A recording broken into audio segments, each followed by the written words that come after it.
The Evil Dead is the first installment in the Evil Dead franchise, as you could have assumed.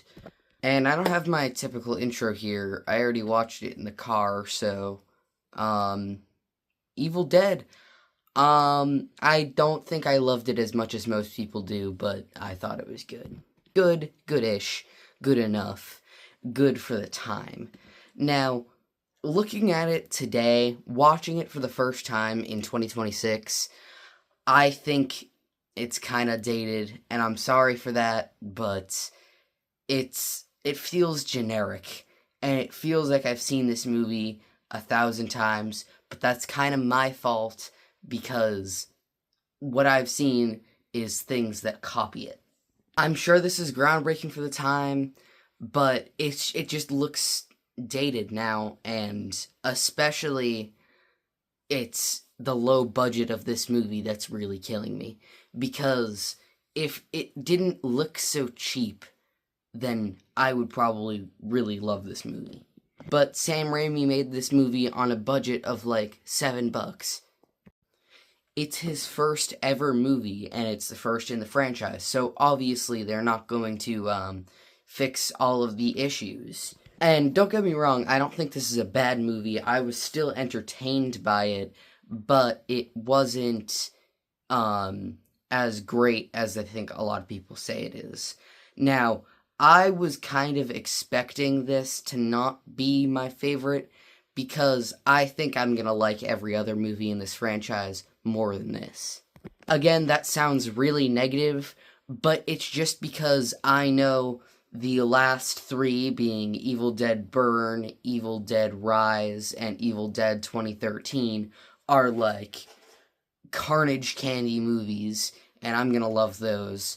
And I've heard Evil Dead 2 and Army of Darkness are like really funny, so I'm expecting to like those a lot more. But, you know, I'm still gonna watch those. I think they're on HBO Max, so expect those reviews soon, I think. Ash is pretty good as the rare final guy. Right there with Andy Barclay and the guy from Nightmare on Elm Street 2. But for me, why I'm gonna watch those other movies, and why I'm expecting to like them a lot more, is because it didn't really feel like this movie, went far enough. Like, it was held back by its budget. Like, if it went fully silly and comedic, it would have been a really good time. And if it went fully horror and it went super dark and gory, that would have also been a great time. And I know the future movies are probably gonna do that. Honestly, I don't think it's fantastically acted, aside from, Bruce Campbell himself.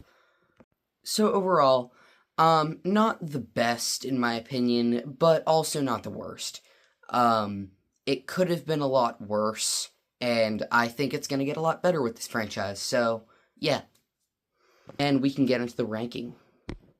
And I'm really sorry, because it's probably not as high as some fans would want it to be. Bottom three are the usual suspects: Awake, Lazarus Effect, It Chapter 2. I'm really sorry. Some people are probably gonna think I'm rage baiting, but I am just being honest to all of these movies as a first-time viewer in 2026. Evil Dead, I'm sorry, it's held back mainly by its budget. Mothman Prophecies, Child's Play, 13 Ghosts, Ready or Not 2, Here I Come, Saw 3, They Will Kill You, no, I already said It, Saw 2, Ballerina, How to Make a Killing, and of course, Hereditary. Listen, man, I really wanted to like this movie more, but I couldn't, but I am still excited, because I'm gonna watch all of them, and hopefully, maybe even see Evil Dead Burn in theaters, probably alone. I don't know, depends how fast I watch them.